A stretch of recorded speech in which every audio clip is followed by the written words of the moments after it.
اعوذ باللہ من الشیطان الرجیم بسم اللہ الرحمن الرحیم عفا اللہ عنک لما اذنت لہم۔ اے نبی صلی اللہ علیہ وآلہ وسلم، اللہ آپ کو معاف فرمائے یا اللہ نے آپ کو معاف فرما دیا، آپ نے انہیں کیوں اجازت دے دی؟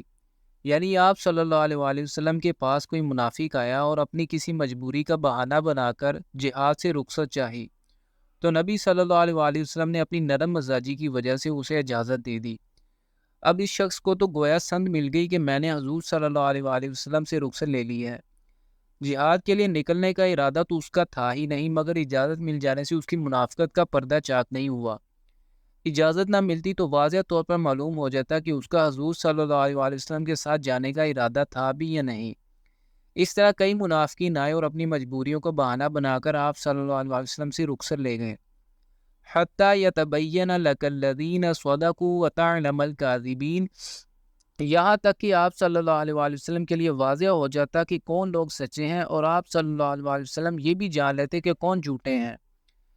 لا یستأذنک الذین یؤمنون باللہ والیوم الآخر ان یجاہدوا باموالہم وانفسہم، وہ لوگ جو اللہ پر اور یوم آخرت پر ایمان رکھتے ہیں، وہ آپ صلی اللہ علیہ وآلہ وسلم سے اجازت کے طالب ہو ہی نہیں سکتے کہ وہ جہاد نہ کریں اپنے اموال اور اپنی جانوں کے ساتھ۔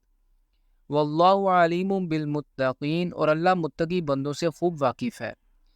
انما یستأذنک الذین لا یؤمنون باللہ والیوم الآخر وارتابت قلوبہم، آپ صلی اللہ علیہ وآلہ وسلم سے رخصت تو وہی مانگ رہے ہیں جو اللہ پر اور یوم آخرت پر ایمان نہیں رکھتے اور ان کے دل شکوک میں پڑ گئے ہیں۔ فہم فی ریبہم یترددون، اور وہ اپنے اسی شک و شبہ کے اندر متردد ہے۔ اپنے ایمان کے اندر پیدا ہونے والے شکوک و شبہات کی وجہ سے وہ تذبذب میں پڑے ہوئے ہیں اور جہاد کے لیے نکلنے کے بارے میں فیصلہ نہیں کر پا رہے۔ وَلَوْ أَرَادُوا الْخُرُوجَ لَأَعَدُّوا لَهُ عُدَّةً، اور اگر انہوں نے نکلنے کا ارادہ کیا ہوتا تو اس کے لیے ساز و سامان فراہم کرتے ہیں۔ ایسے طویل اور کٹھن سفر کے لیے بھرپور تیاری کی ضرورت ہی بہت ساز و سامان درکار تھا۔ وَلَكِنْ كَرِهَ اللَّهُ بِعَاثَهُمْ فَثَبَّطَهُمْ وَقِيلَ اقْعُدُوا مَعَ الْقَاعِدِينَ، لیکن حقیقت یہ ہے کہ اللہ نے پسند ہی نہیں کیا ان کا اٹھنا اور نکلنا، تو ان کو روک دیا اور کہہ دیا کہ بیٹھے رہو، تم بھی بیٹھے رہنے والوں کے ساتھ۔ لَوْ خَرَجُوا فِيكُمْ مَا زَادُوكُمْ إِلَّا خَبَالًا، اگر یہ نکلتے ہیں مسلمانوں تمہارے ساتھ تو ہرگز اضافہ نہ کرتے تمہارے لیے مگر خرابی ہی کا۔ ان کے دلوں میں چونکہ روک تھا، اس لیے لشکر کے ساتھ جا کر بھی یہ لوگ فتنہ ہی اٹھاتے۔ خَبَالًا وَلَا أَوْضَعُوا خِلَالَكُمْ يَبْغُونَكُمُ الْفِتْنَةَ، اور گھوڑے دُراتے تمہارے مابین فتنہ پیدا کرنے کے لیے۔ وَفِيكُمْ سَمَّاعُونَ لَهُمْ وَاللَّهُ عَلِيمٌ بِالظَّالِمِينَ، اور تمہارے اندر ان کے جاسوس بھی ہیں اور اللہ ظالموں سے خوب واقف ہے۔ لَقَدِ ابْتَغُوا الْفِتْنَةَ مِنْ قَبْلُ، یہ پہلے بھی فتنہ اٹھاتے رہے ہیں۔ قبل وَقَلَّبُوا لَكَ الْأُمُورَ، اور اے نبی صلی اللہ علیہ وسلم یہ لوگ آپ کے لیے معاملات کو الٹ پلٹ کرنے کی کوشش کرتے رہے ہیں۔ حَتَّى جَاءَ الْحَقُّ وَظَهَرَ أَمْرُ اللَّهِ وَهُمْ كَارِهُونَ، یہاں تک کہ حق آ گیا اور اللہ کا امر غالب ہو گیا اور انہیں یہ پسند نہیں تھا۔ وَمِنْهُمْ مَن يَقُولُ ائْذَن لِّي وَلَا تَفْتِنِّي، اور ان میں سے وہ بھی ہے جو کہتا ہے کہ مجھے رخصت دے دیجیے اور مجھے فتنے میں نہ ڈالیے۔ یہ منافق اور مردود شخص جد بن قیس تھا۔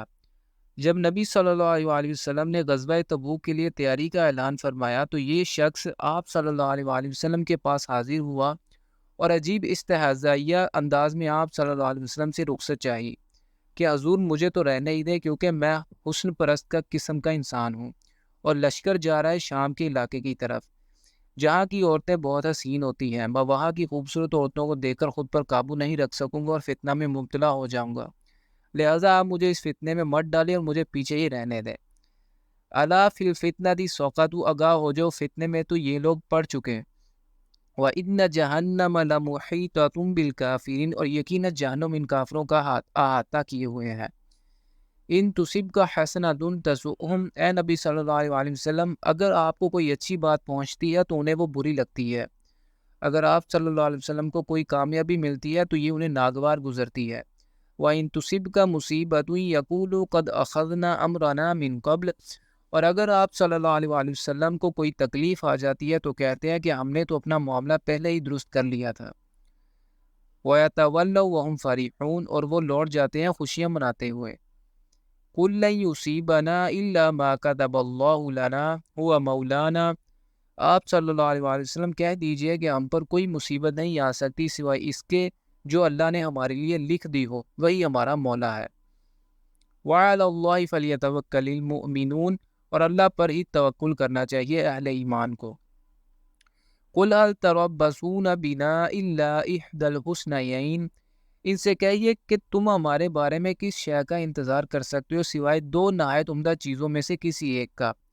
جب کوئی بندہ مومن اللہ کے راستے میں کسی مہم پر نکلتا ہے تو اس کے لیے دونوں امکانی صورتیں ہی احسن ہیں، اللہ کی راہ میں شہید ہو جانا یا فتح یاب ہو کر لوٹ آنا۔ وَنَحْنُ نَتَرَبَّصُ بِكُمْ أَن يُصِيبَكُمُ اللَّهُ بِعَذَابٍ مِّنْ عِندِهِ أَوْ بِأَيْدِينَا، اور اے منافقو، ہم منتظر ہیں تمہارے بارے میں کہ اللہ تمہیں پہنچائے کوئی عذاب اپنے پاس سے یا ہمارے ہاتھوں۔ فَتَرَبَّصُوا إِنَّا مَعَكُمْ مُتَرَبِّصُونَ، تو تم بھی انتظار کرو، ہم بھی تمہارے ساتھ انتظار کر رہے ہیں۔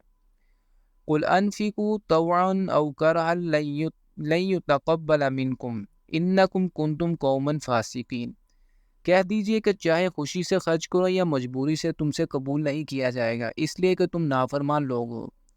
وَمَا مَنَعَهُمْ أَن تُقْبَلَ مِنْهُمْ نَفَقَاتُهُمْ إِلَّا أَنَّهُمْ كَفَرُوا بِاللَّهِ وَبِرَسُولِهِ، اور نہیں مانے ہوئی کوئی چیز کہ ان سے ان کے نفقات یعنی اموال کا خرچ کرنا کو قبول کیا جاتا، مگر یہ کہ انہوں نے کفر کیا ہے اللہ اور اس کے رسول صلی اللہ علیہ وآلہ وسلم کے ساتھ۔ وَلَا يَأْتُونَ الصَّلَاةَ إِلَّا وَهُمْ كُسَالَىٰ وَلَا يُنْفِقُونَ إِلَّا وَهُمْ كَارِهُونَ، اور وہ نماز کے لیے نہیں آتے مگر بہت ہی کثر مندی سے، اور خرچ نہیں کرتے مگر کراہت کے ساتھ۔ فَلَا تُعْجِبْكَ أَمْوَالُهُمْ وَلَا أَوْلَادُهُمْ، تو اے نبی صلی اللہ علیہ وآلہ وسلم آپ کو ان کے اموال اور ان کی اولاد سے تعجب نہ ہو۔ إِنَّمَا يُرِيدُ اللَّهُ لِيُعَذِّبَهُمْ بِهَا فِي الْحَيَاةِ الدُّنْيَا، اللہ تو چاہتا ہے کہ انہی چیزوں کے ذریعے سے انہیں دنیاوی زندگی میں عذاب دے۔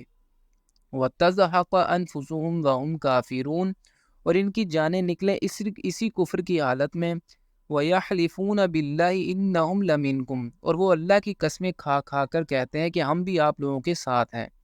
وَمَا هُمْ مِنْكُمْ وَلَكِنَّهُمْ قَوْمٌ يَفْرَقُونَ، لیکن اے مسلمانوں، حقیقت میں یہ لوگ تم میں سے نہیں ہیں بلکہ اصل میں یہ ڈرے ہوئے لوگ ہیں۔ لَوْ يَجِدُونَ مَلْجًا أَوْ مَغَارَاتٍ أَوْ مُدَّخَلًا لَوَلَّوْا إِلَيْهِ وَهُمْ يَجْمَعُونَ، اگر یہ پالیں کہیں کوئی پناہ گاہ یا کوئی غار یا کوئی سر چھپانے کی جگہ تو یہ اس کی طرف بھاگ جائیں اپنی رسیاں تراتے ہوئے۔ وَمِنْهُمْ مَن يَلْمِزُكَ فِي الصَّدَقَاتِ، اور اے نبی صلی اللہ علیہ وآلہ وسلم ان میں سے وہ بھی ہیں جو آپ پر الزام لگاتے ہیں صدقات کے بارے میں۔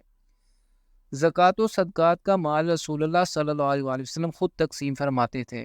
ایک دفعہ یوں ہوا کہ مال کی تقسیم کے دوران ایک منافق نے آپ صلی اللہ علیہ وسلم کو ٹوک دیا، اے محمد صلی اللہ علیہ وسلم انصاف کے ساتھ تقسیم کیجیے۔ اس کی مراد یہ تھی کہ آپ ناانصافی کر رہے ہیں۔ اس پر حضور صلی اللہ علیہ وآلہ وسلم کو غصہ آیا اور آپ صلی اللہ علیہ وسلم نے فرمایا وَيْلَكَ وَمَنْ يَعْدِلُ إِذَا لَمْ أَكُنْ أَعْدِلُ، تم برباد ہو جاؤ اگر میں عدل نہیں کروں گا تو اور کون کرے گا۔ فَإِنْ أُعْطُوا مِنْهَا رَضُوا وَإِنْ لَمْ يُعْطَوْا مِنْهَا إِذَا هُمْ يَسْخَطُونَ، تو اگر اس میں سے انہیں خاطر خواہ دے دیا جائے تو یہ راضی رہتے ہیں، اور اگر اس میں سے انہیں اس قدر نہ دیا جائے تو فوراً ناراض ہو جاتے ہیں۔ وَلَوْ أَنَّهُمْ رَضُوا مَا آتَاهُمُ اللَّهُ وَرَسُولُهُ وَقَالُوا حَسْبُنَا اللَّهُ سَيُؤْتِينَا اللَّهُ مِنْ فَضْلِهِ وَرَسُولُهُ إِنَّا إِلَى اللَّهِ رَاغِبُونَ، اور اگر وہ راضی رہتے اس پر جو کچھ دیا انہیں اللہ نے اور اس کے رسول صلی اللہ علیہ وآلہ وسلم نے، اور وہ کہتے کہ اللہ ہمارے لیے کافی ہے، ان قریب اللہ اور اس کے رسول صلی اللہ علیہ وآلہ وسلم ہمیں پھر بھی اپنے فضل سے نوازتے رہیں گے۔ یقیناً ہم اللہ کی طرف رغبت کرنے والے ہیں تو ان کے حق میں بہتر ہوتا۔